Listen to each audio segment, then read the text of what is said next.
ওনাকে বলবো যে এনাদের সাথে যারা ঘর ছাড়া হয়েছে আমরা দেখা করার জন্য, উপদ্রুত অঞ্চলে একবার যাবার জন্য।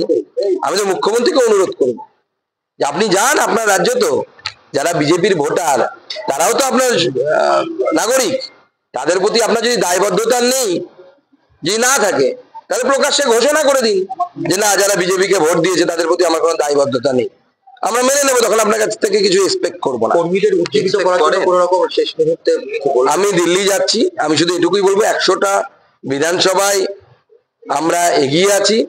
26-এ হাওয়া বদল হবে, 26-এর আগে হাওয়া বদল হবে, একটু ধাক্কা দরকার, 140 অব্দি পৌঁছতে খুব বেশি দূরত্ব বাকি নেই। আমাদের ভোট বাড়ছে, দিল্লি থেকে ফিরে এসে প্রত্যেক জেলায় আমি যাব, সব জায়গায় বিজেপি লড়বে, পাল্টা মার হবে প্রয়োজন, যদি তৃণমূল সংহত না হয় পাল্টা মারবো আমরা, পরিষ্কার বলে দিচ্ছি। পেয়েছি তা নয়, এই মুহূর্তে প্রায় 100খানা বিধানসভায় আমাদের লিড আছে। 21-এ আমাদের 77খানা বিধানসভায় লিড ছিল, আমাদের 100খানা বিধানসভায় লিড আছে। আর একটু জোর ধাক্কা দিলেই আমরা 130-40 অব্দি পৌঁছে। কোনো সাংগঠনিক দুর্বলতা কি ছিল তারপরে এই আরো বাড়তে পারে? দেখুন, কোনো পার্টি যদি রাজ্যে ক্ষমতায় না আসে ততক্ষণ পর্যন্ত বলা হয় তাদের সাংগঠনিক দুর্বলতা আছে। যতদিন ক্ষমতায় আসবে সেদিন কিছু সাংগঠনিক দুর্বলতা থাকলেও তখন লোকে বলে সাংগঠনিক দুর্বলতা। 19 সালে আমরা যখন জিতেছি তখনও তো সাংগঠনিক দুর্বলতা ছিল, তখনও তো তৃণমূলের থেকে তো বেশি পাইনি। সাংগঠনিক দুর্বলতা ক্ষমতার আসার আগ অব্দি থাকে, ক্ষমতায় এসে গেলে তখন বলা যায় না নেই। 2019-এ আমরা দেখেছিলাম যে সিপিআইএম বা বামেদের একটা ভোট আপনাদের দিকে গেছিল এবং আপনাদের আসন সংখ্যা বৃদ্ধি হয়েছে। এবারে এখন পর্যন্ত যে পর্যালোচনা দেখা যাচ্ছে যে সেখানে সিপিআইএম এর বেশ কিছু ভোট বা বামের ভোট তৃণমূলে গেছে, সেখানে যেটা ফ্যাক্টর হয়ে গেছে এবং অনেক আসনে আপনাদের ফলাফল সেই জন্য ভালো হয়নি। এটা কিভাবে দেখছেন? দেখুন, প্রথম কথা হচ্ছে পরপর 2-3 বার 38%-এর উপরে ভোট পাওয়ার পর আমার মনে হয় সাংবাদিকদের এখন বলা এটা বন্ধ করা উচিত যে রামের ভোট বামের ভোট রামে গেছে।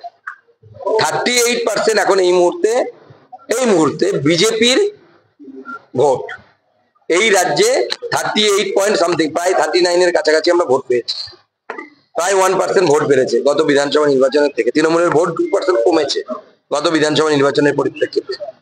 46%-এর কাছাকাছি ভোট পেয়েছে, গতবার ছিল 48 পয়েন্ট সামথিং, যেটা 49-এর কাছাকাছি, প্রায় 3% কমেছে তৃণমূল কংগ্রেসের ভোট।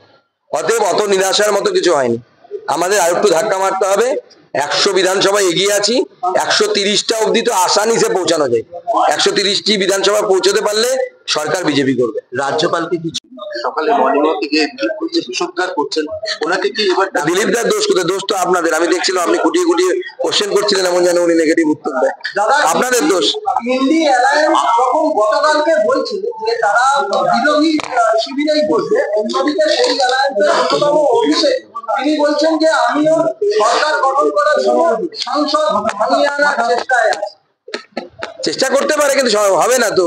সবাই তো সমর্থন দিয়ে দিয়েছে আমাদের এনডিএর যারা আছে, এখনো খেলা অনেক বাকি, অপেক্ষা করুন না। আসন বদলের সিদ্ধান্ত বলছেন ভুল ছিল, দিলীপদা বলছেন। দেখুন, পার্টি অনেক সময় সিদ্ধান্ত নেয়, সিদ্ধান্ত ক্লিক করে না, হয়তো অনেক সময় না। আমরা এক সময় দিলীপ যখন রাজ্য সভাপতি ছিলাম, আমরা 19-এর সফলতার পর 3টে উপনির্বাচন হেরেছিলাম, তার মধ্যে খড়গপুরটাও ছিল, তখনও ক্লিক করেনি।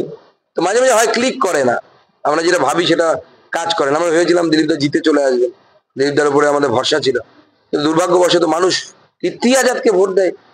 আমিও তো অবাক হচ্ছি, কীর্তি আজাদকে কোন প্রসপেক্টে বা কোন অ্যাসপেক্টে মানুষ ভোট দেবে? যে আপনার ভাষা বলতে পারবে না, কথা বলতে পারবে না, 5 বছরে 50 বার দেওয়া যাবেন না, ওখানে থাকবেন না। হারের প্রাথমিক পর্যালোচনা কিছু হয়েছে? কোনো পর্যালোচনা এখন আমরা করে উঠতে পারিনি, আমরা পর্যালোচনা করব। আমার মনে হয় দেখুন, গোটা দেশে তো বিজেপির ভোট কমেছে। আপনারা দেখেছিলেন ভোটের আগে বিভিন্ন মিলিয়নিয়ার্সরা একজন প্রকাশ্যে বলেছিলেন তিনি মোদিজিকে হারানোর জন্য $1 মিলিয়ন দেবেন। অনেক ইস্যু কাজ করেছে, তো স্বাভাবিকভাবে সব জায়গায় খারাপ। সেই তুলনায় আমি তো বলবো বাংলার ভোট তো সেইভাবে কমেনি। না, গণতন্ত্র মানেই না এরা তো বদলাই চায়, এরা বদলে বিশ্বাস করে না। কোনো বদল তো হয়নি, সিপিএম আমলে তৃণমূল আমলের মধ্যে কোনো বদল হয়নি। বাড়ি ফিরতে পারবেন এরা? এই মুহূর্তে তো পারবে না। আমি নিজে এদেরকে নিয়ে সন্দেশখালী যারা আছেন তাদের সাথে কথা বলে আমি দিল্লি থেকে ফিরে এসে সন্দেশখালী যাব এবং এদেরকে নিয়ে সন্দেশখালী যাব। আজকে আমি মিনাখাতে যাব, আজকে এখানে দেখা করার পর আমি মিনাখাতে যাব। মিনাখাতে গিয়ে আমাদের বেশ কিছু কর্মীর বাড়িঘর ভাঙা হয়েছে, তাদের সাথে দেখা করবো। সুকান্ত দা, ভারতের কোনো রাজ্যে এই ধরনের ঘটনা ঘটেনি নির্বাচনের পর, কোনো রাজ্যে ঘটেনি নির্বাচনের পর এই ধরনের? কোথাও ঘটে না, শুধুমাত্র বাংলায়। এগিয়ে বাংলা মডেল। এটাই এই বাংলার মডেল, মুখ্যমন্ত্রী উপহার। আমি তো গত পরশু কাউন্টিং এর রাত্রিবেলা, অ্যাকচুয়ালি গতকালই হয়ে গেছিল, 12টা পার করে 2:10 আমাকে সার্টিফিকেট দেওয়া হয়েছে।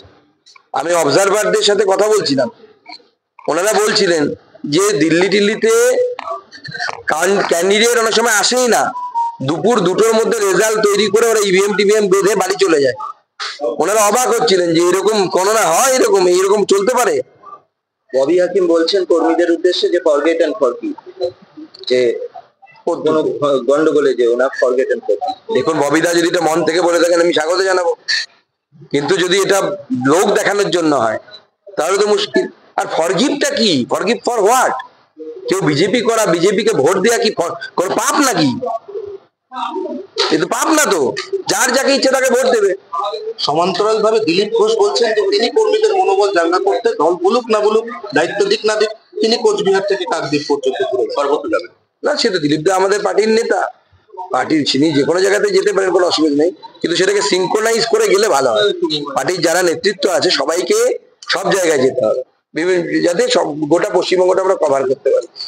তো স্বতঃপ্রণোদিত ভাবে নিজে ঘোষণা করছেন আপনি, এখন এই মুহূর্তে দলের রাজ্যের দায়িত্বে আপনি আছেন, উনি স্বতঃপ্রণোদিত ভাবে ঘোষণা ওনার সাথে আমার কথা হয়েছে, আমি ওনার সাথে কথা বলবো। বলতে গেলে সংগঠন শুয়ে পড়েছে এবং দলের সংগঠন ঢিলে হয়ে গেছে, আমরা এবার লোকই খুঁজে পাইনি, তাই সব জায়গায় আমাদের ভোট কমে গেছে আর বলা যাবে। 2,33,000 লক্ষ ভোট পেয়েছি আমরা, 1% ভোট কমেনি, ভোট বেড়েছে। উনি সম্ভবত স্ট্যাটিস্টিক্সটা দেখেন, সিট আমরা কমে গেছে, হয় এরকম অনেক সময়। এবং যেভাবে আমাদের কর্মীদের উপর আবার অত্যাচার শুরু করেছে এরা, এবং ডেমোক্রেসিকে এরা মানে না, গণতন্ত্রকে মানে না, এদের মুখে বড় বড় কথা মানায়। কিন্তু আমি পরিষ্কার বলে দিচ্ছি, বিজেপি চুপ করে বসে থাকবে না, বিজেপি কিন্তু প্রত্যুত্তর দেবে প্রয়োজন, তখন কিন্তু রাজ্যের ল অ্যান্ড অর্ডার স্থিতি কিন্তু খারাপ হবে। আমি মুখ্যমন্ত্রীকে অনুরোধ করছি, আপনি 29টা সিট পেয়েছেন, ভালো কথা, আপনাকে কংগ্রাচুলেশন, কিন্তু মনে রাখবেন great power brings great responsibility. আপনি একসময় বিরোধী ছিলেন যখন আপনার একটা সিট ছিল, আপনি একা জিতেছিলেন। এখনো ভারতীয় জনতা পার্টির 12খানা এমপি জিতেছে, আমি জিতেছি, আমাদের অনেক নেতা জিতেছে। আপনি বহুবার চেষ্টা করেছেন হারানোর, এমনকি আমি হারার আগে প্রেসের কাছে প্রেস বিবৃতি দিয়েছেন যে সুকান্ত মজুমদার নাকি হেরে গেছে। প্রশাসনের উপর চাপ তৈরি করেছেন, আমার কাছে খবর আছে, ডিএমকে চাপ দিয়েছেন রিকাউন্টিং করার জন্য। তারপরেও শুধরে যান, এখনো সময় আছে, আপনার একটা সিট আবার কিন্তু সেই জায়গায় পৌঁছতে পারে। মূলত বসিরহাট, বর্ধমানে আমাদের পার্টি অফিসে লোক আছে, এরকম বিভিন্ন বিক্ষিপ্ত ভাবে উত্তর 24 পরগনা এবং দক্ষিণ 24 পরগনা, জয়নগরের লোকেরা এখানে আছে, ডায়মন্ডবাড়ির লোকেরা আছে, বিভিন্ন জায়গা থেকে লোক এখানে আছে। আদালতে যাবেন পোস্টাল ভায়োলেন্সে যেরকম গতবারই? অবশ্যই আমাদের লিগ্যাল ডিপার্টমেন্টের সাথে আলোচনা হচ্ছে, সবার সাথে আলোচনা করে আমরা পরবর্তী সিদ্ধান্ত।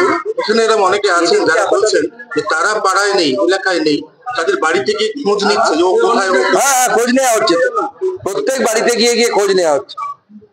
একজন মাইনরিটি ভাই এখানে আছেন, তাই যেহেতু বিজেপি করে, তার বউকে গতকাল থাপ্পড় মারা হয়েছে, যে কেন সে বিজেপি করবে। আগে বলা হয়